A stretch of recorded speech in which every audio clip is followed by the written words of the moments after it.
Alright, one of the things that is a huge help in our kitchen and in our life is keeping pre-made burgers. So, I just went to Sam's and I went and bought, I'm in the midst of doing 40 of our burgers. And I buy this premium beef patties 40 count. They're a quarter pound, so it's 10 pounds. It's nothing spectacular. We're towards the end of the box. And they come frozen. You can cook them frozen. I didn't have room in my freezer last night, so I actually put them in my fridge. So, I cooked mine at 400 degrees. See, 400 degrees on a cookie sheet. And I know that's not the basis for their directions, but I found it's worked really good for us.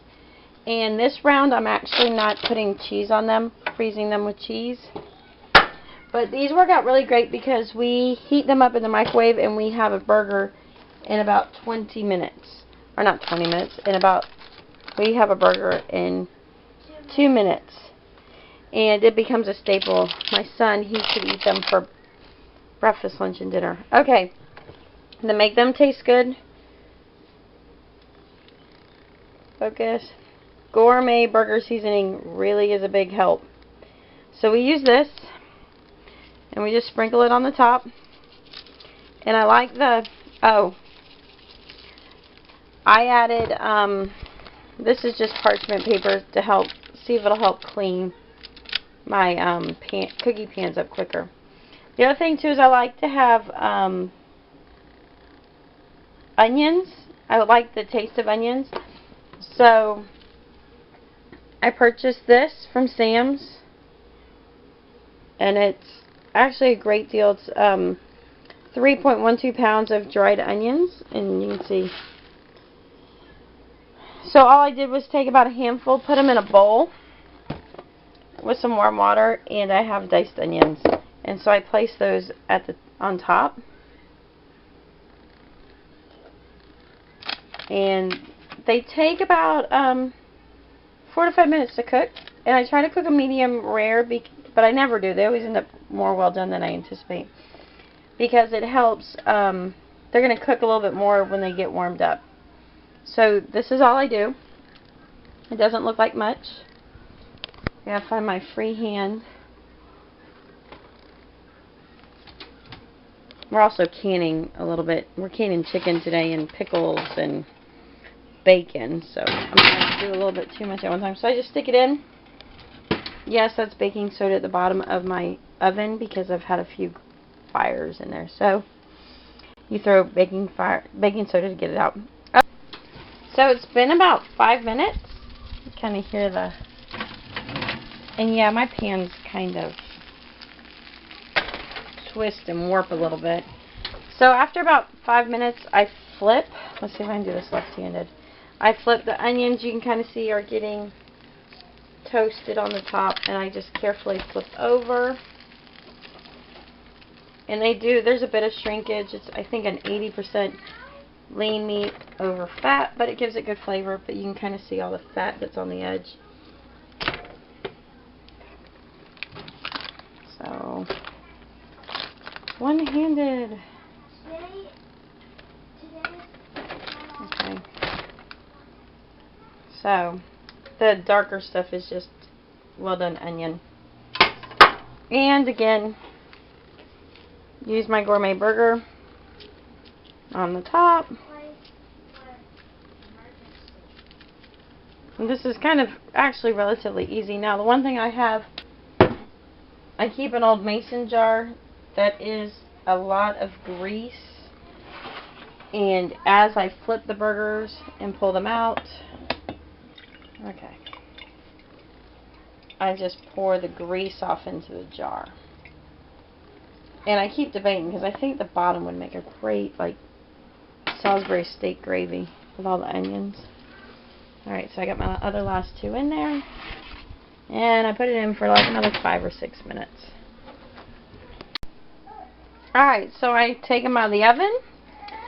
One of the crucial things to do is I put them on another, this one happens to be a pizza pan, but I let them cool before sticking them in the oven. Ooh, I lost some of my onions.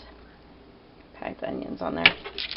And this is so you don't drop the temperature in your freezer and put your other food in the freezer in jeopardy. So I'll just let these sit till they are no longer piping hot, and I will go ahead and freeze them. And so then I'll show you, I put them in the freezer for an hour, is the other aspect. And it's just really to get them nice and cooled off and partially frozen, so you're not getting the bread stuck to them and they kind of freeze individually, the bread, the meat, the bread, versus them kind of all mushed together and frozen as one lump. And this makes it easier to take them apart to microwave them versus having it as one part. So let me show you what they look like when they come out. Okay, so we freeze the hamburger patties. They're frozen, but not all the way through. We let them freeze for about an hour so we don't have anything warm and keeps the bread from sticking from it. And we literally just make a burger. I get this big one at Sam's. And I take my burger patty and I wrap it. So we should, I would say, have 40 of these, but we already ate some for breakfast today.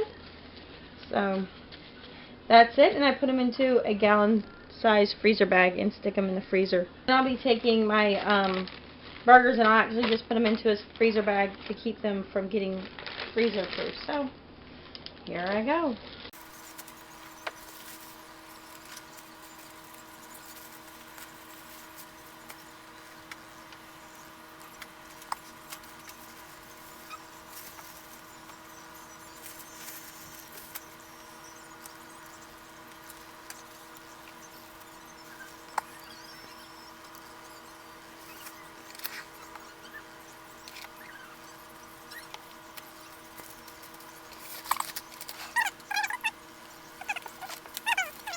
Alright, so I'm just going to go through and wrap them. So I'll do this 40 times. It's totally worth the effort.